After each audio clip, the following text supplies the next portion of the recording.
Opa, bom dia a todos. Estamos no ar já para a próxima mesa. Eu sou Leonardo Carvalheira, aluno do mestrado profissional em aconselhamento genético, e esse finzinho agora foi um excelente gancho para a conexão mercado que a gente vai discutir, porque temos dois representantes das principais empresas que comercializam testes genéticos diretos ao consumidor no Brasil, e vou apresentar a vocês. Gostaria que se apresentassem um pouco melhor também. A Caroline Ralphus é Carolina Ralphus, perdão, é ex-aluna do mestrado em aconselhamento genético também, e atualmente trabalha na empresa Mendelix, enquanto Ricardo de Lazaro, ex-aluno um pouco mais antigo do nosso mestrado, atua na empresa Genera, duas das principais concorrentes brasileiras, e quero discutir também sobre o panorama dos testes recreativos que deixaram um gancho para nós, mas primeiro gostaria de saber um pouco de como vocês foram parar nessas empresas, começando pela Carol e depois com o Ricardo. Bem-vindos à mesa. Bom dia a todos. É um prazer estar aqui, falar um pouquinho, né? Até como egressa, também estou ajudando na organização um pouco do simpósio, mas eu sou uma egressa super recente, terminei o mestrado profissional no finzinho de abril, começo de maio. Eu já trabalho na Mendelix há mais de 3 anos, então eu estava no início do mestrado profissional. O meu mestrado se estendeu um pouco mais do que de costume, principalmente por questões da pandemia e até por questões de dados. Realmente eu acabei prolongando um pouco mais esse tempo de formação, mas foi uma experiência incrível, inclusive, então também gostaria de estender o convite a quem tiver interesse de participar de uma pós-graduação voltada para o mestrado profissional em aconselhamento genético. Então foi uma experiência muito enriquecedora, aprendi absurdamente. Já na graduação eu já tive contato, né? Tinha o contato com a parte de genética, mas realmente foi no mestrado que eu pude me aprofundar, aprender mais sobre todas as técnicas envolvidas, que foi o que me deu o gancho para entrar na Mendelix. Desde que eu entrei, né, na graduação e no mestrado, eu tive muito contato com o doutor professor Fernando Koch, que é um médico incrível, um profissional incrível. Então, ele foi um orientador do meu mestrado e ele é um dos diretores, né, da Mendelix. Então, ainda no comecinho do mestrado, recebi o convite para entrar na empresa, começar a trabalhar com a parte de análise genômica, que é onde eu estou hoje. Eu atualmente sou coordenadora de análise genômica na Mendelix. Então, eu trabalho um pouco com múltiplas técnicas, então NGS, MLPA, Array, PCR, então até algumas técnicas que o doutor Matheus falou sobre as expansões, então também trabalho com essas técnicas. Então, estou aí atuando nessa parte, principalmente da análise genômica atualmente, mas tenho um pezinho também no aconselhamento genético. Então, inicialmente é isso, foi assim que eu comecei e realmente migrei um pouco da área acadêmica para a área profissional, trabalhando na Mendelix, que é uma empresa que eu sou apaixonada. Enfim, vou passar a palavra para o doutor Ricardo, para ele também falar um pouquinho da Genera, que eu sei que é uma empresa muito grande aqui no nosso país.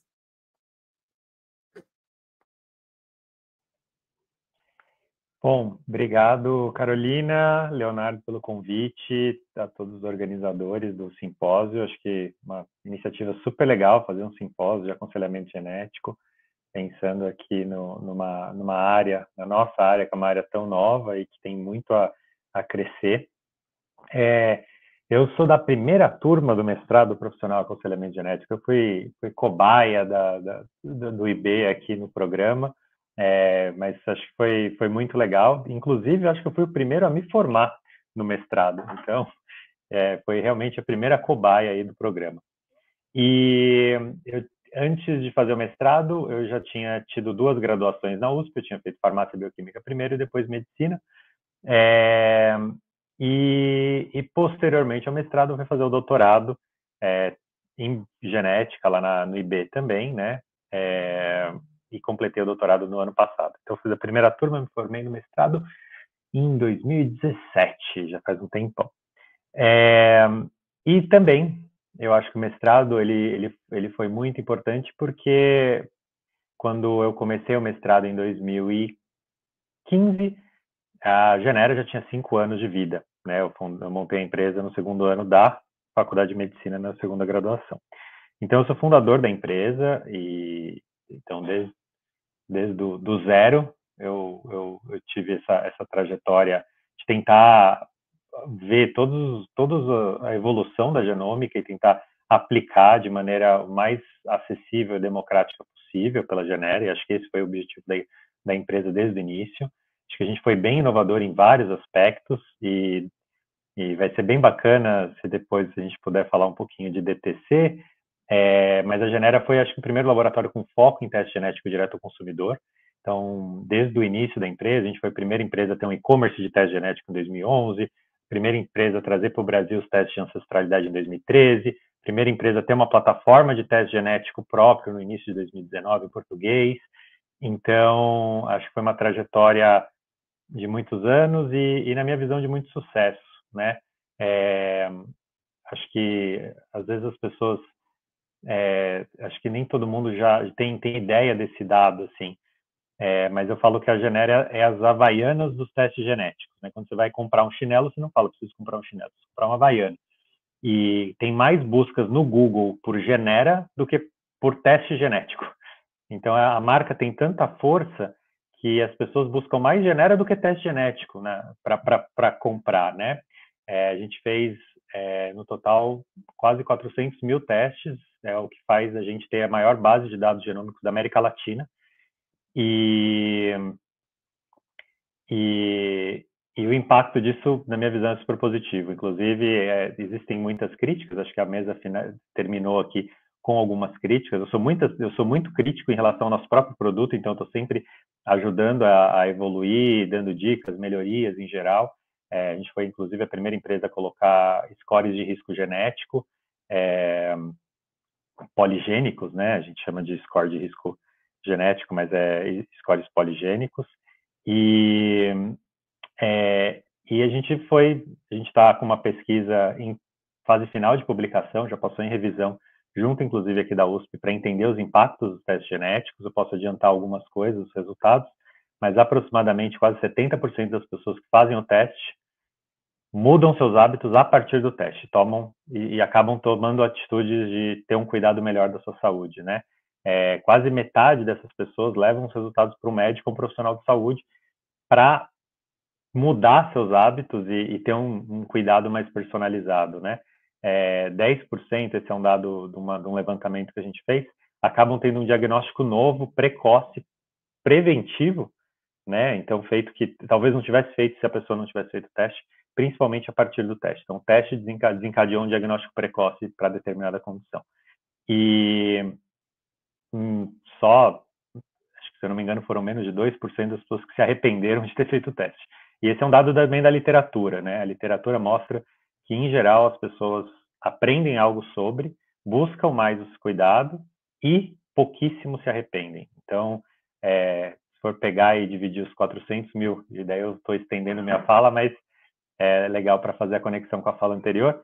Se a gente for pegar os 400 mil pessoas que já fizeram o teste Genera e dividir por todos os aconselhadores genéticos e médicos geneticistas até então existentes no Brasil, iam ser mais ou menos, precisaria de 1.000 consultas por cada profissional. Ou seja, a gente não tem nem profissional para atender tudo isso. A gente precisa formar profissional para ajudar nesse atendimento, mas também eu acho que o ganho da escala do consumidor e colocar a genética como algo central no cuidado do paciente, eu acho que é fundamental. Mas é isso, falei demais, Leonardo. Com certeza, coincidência ou não, eu também faço parte dessa pesquisa, só que eu vejo o lado mais educacional e em breve a gente vai ter publicações também sobre o gap entre o que as pessoas acham que estão comprando e o que realmente estão tendo análise. Queria aproveitar esse tema para perguntar para a Carol. Por acaso vocês usam os resultados desses testes recreativos para desenvolver outros exames, aperfeiçoar a análise na empresa de vocês. Ricardo pode complementar depois também. E, por acaso, vocês almejam que alguns desses testes entrem na clínica daqui para frente ou não? Assim, de certa forma, sim, não exatamente no desenvolvimento de novos testes, mas, sim, a gente tem uma base de dados, né? Então, a partir de toda a análise desses pacientes, nós temos um levantamento de todas as variantes, fazemos um banco de dados, e isso nos ajuda, de certa forma, né? Pensando que, normalmente, os indivíduos que fazem esses testes são indivíduos adultos, são indivíduos que, no geral, não têm doenças genéticas raras graves, né? Então, normalmente são indivíduos que não vão ter aí um quadro de deficiência intelectual, não vão ter um atraso no desenvolvimento, uma síndrome dismórfica, por exemplo. Então, nós usamos esses dados para nos ajudar no diagnóstico de outros indivíduos.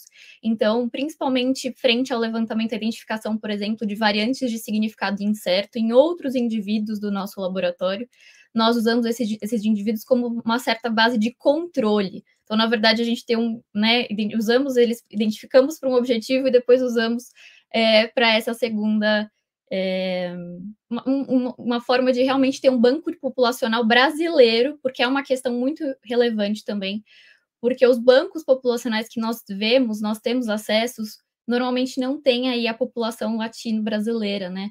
Então, nós temos variantes que muitas vezes em bancos externos não identificamos indivíduos nenhum, e aqui tem uma frequência altíssima populacional. Então, nós conseguimos muitas vezes utilizar esse banco para derrubar essas variantes de significado incerto e realmente considerar como variantes provavelmente benignas.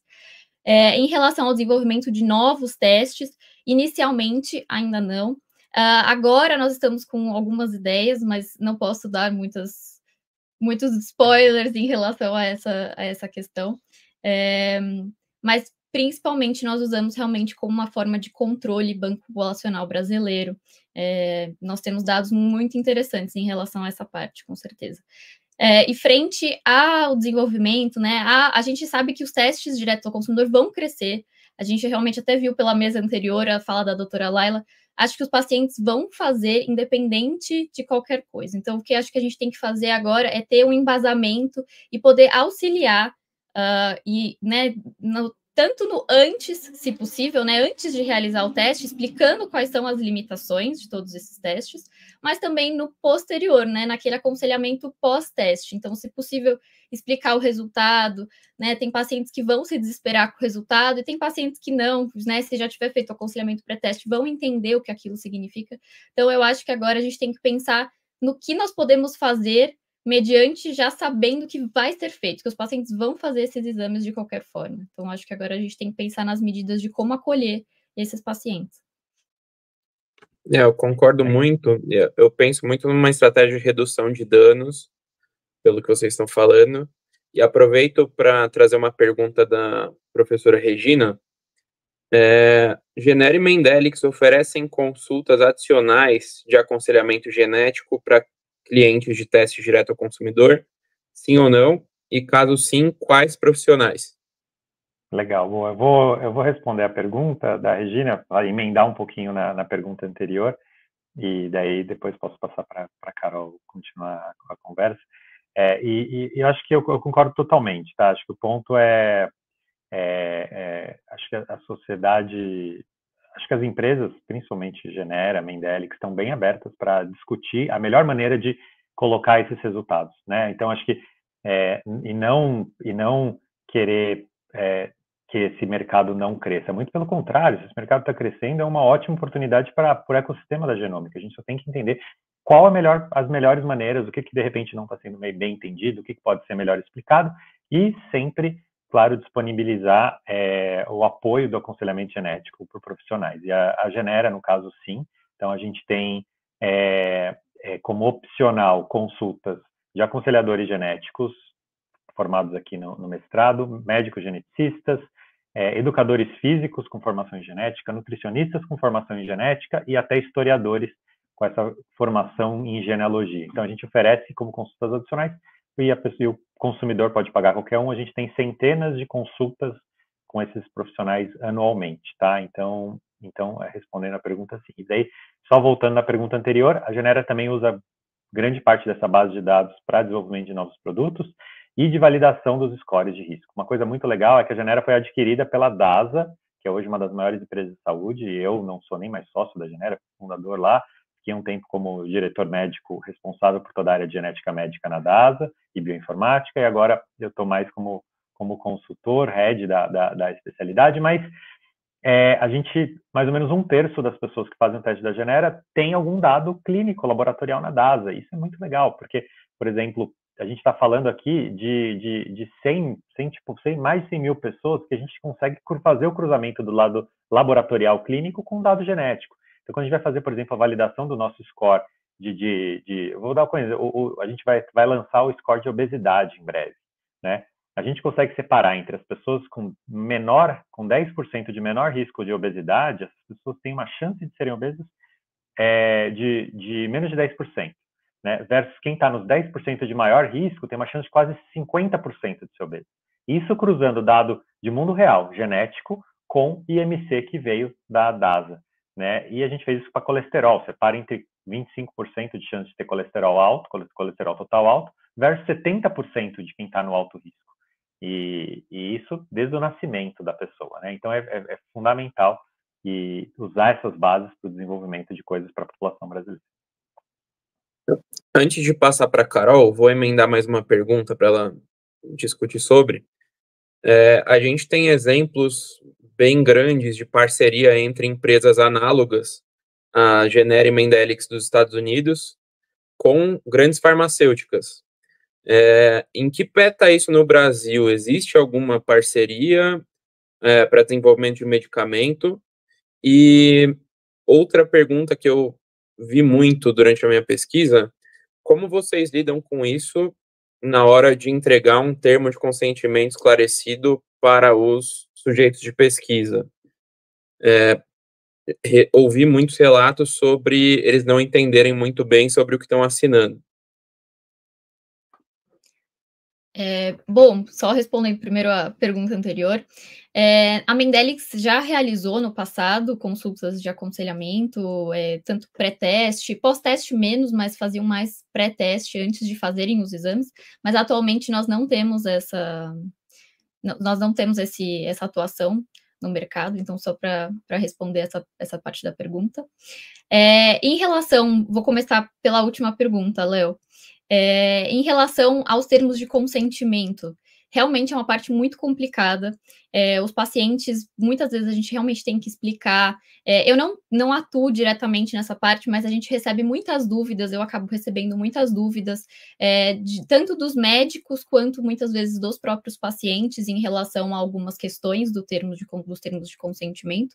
Então, a gente tenta sempre ser o mais claro possível, explicar algumas informações de detalhes, de como as informações são utilizadas. Muitas vezes eles perguntam se cabe reanálise, se posteriormente esses dados vão estar armazenados, como eles vão ter acesso a esses dados.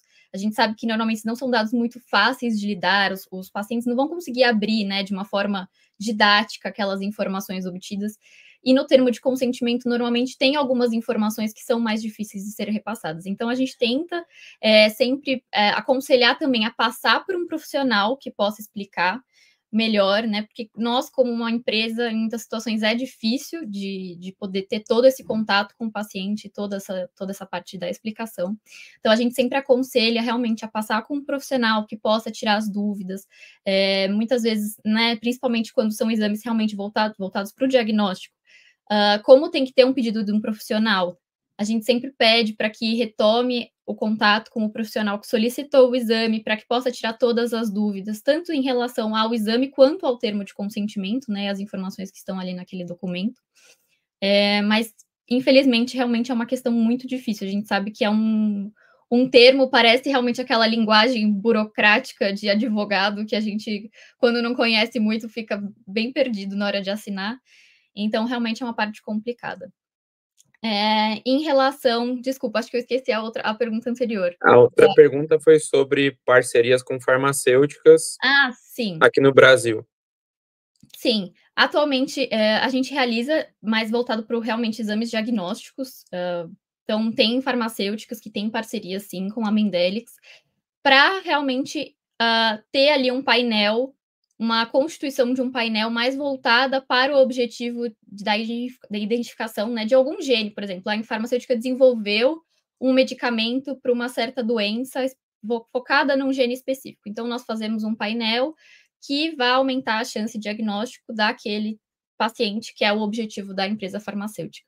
Então isso acontece, sim.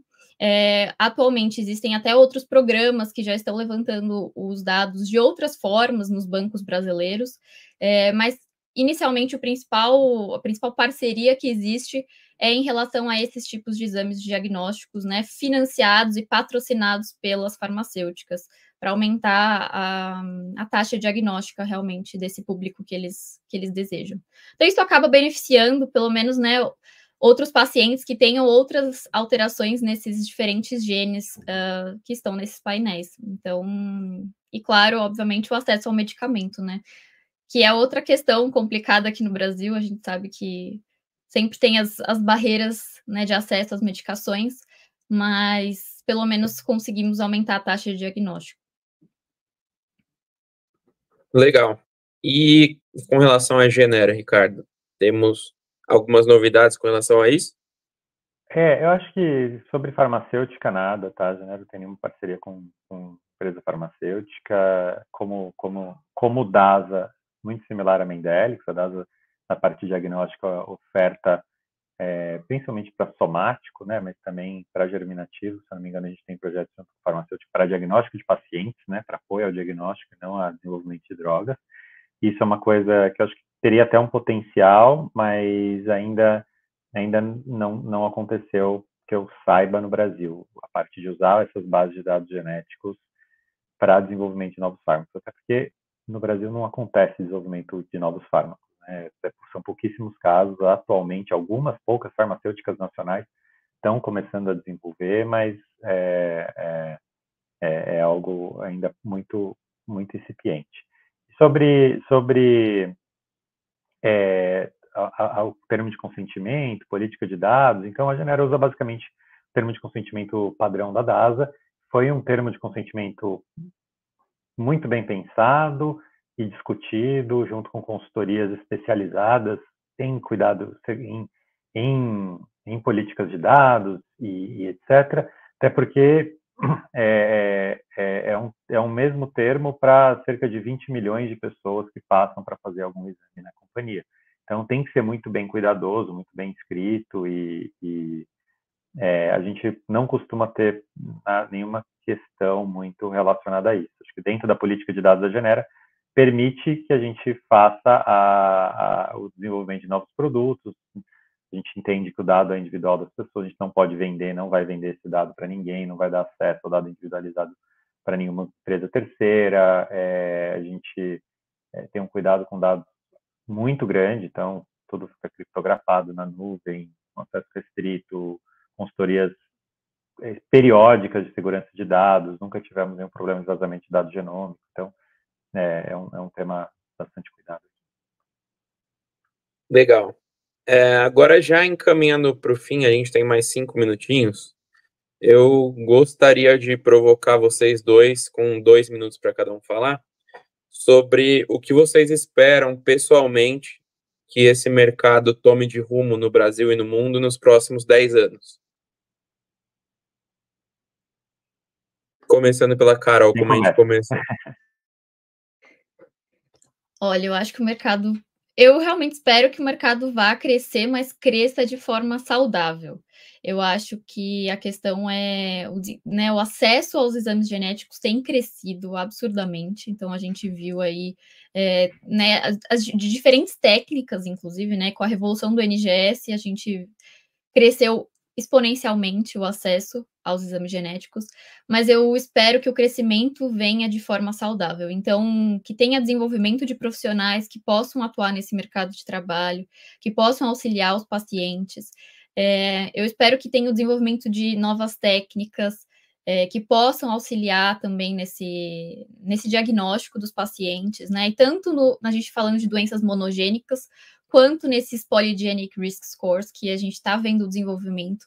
Então, a gente eu espero realmente que essas novas ferramentas sejam desenvolvidas, mas com consciência, porque eu acho que é diferente a gente implementar ferramentas no mercado de trabalho, no mercado, né, para os pacientes, sem ter o embasamento científico. Então, acho que a gente realmente precisa ter todo esse embasamento antes de oferecer isso para os pacientes. Então, eu espero que o mercado cresça, que os pacientes tenham acesso a esses exames. Acho que a questão do valor, eu espero que também se torne cada vez mais acessível aos pacientes. A gente sabe que são ferramentas extremamente caras, mas espero que o acesso seja difundido. Então, aqui no Brasil, eu espero que os pacientes do SUS tenham acesso, que a gente consiga implementar, né, que os pacientes tenham acesso a essas ferramentas diagnósticas, porque isso muda, né, a vida não só dos pacientes, mas como das famílias. Então, aí, principalmente quando a gente está falando de doenças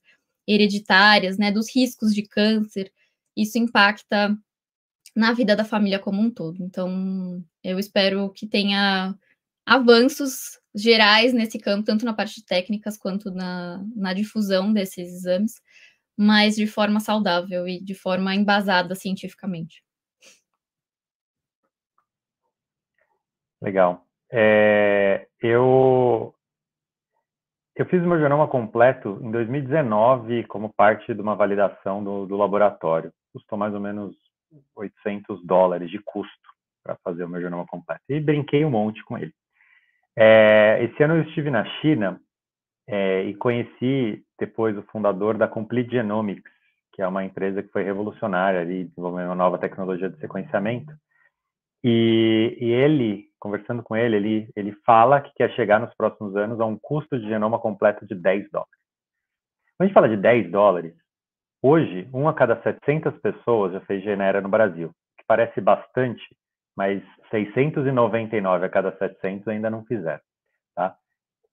Com um genoma de $10, a gente está falando da possibilidade, não sei se é das 699 de 700 fazer, mas pelo menos uns 500 dos 700 fazer. Tá?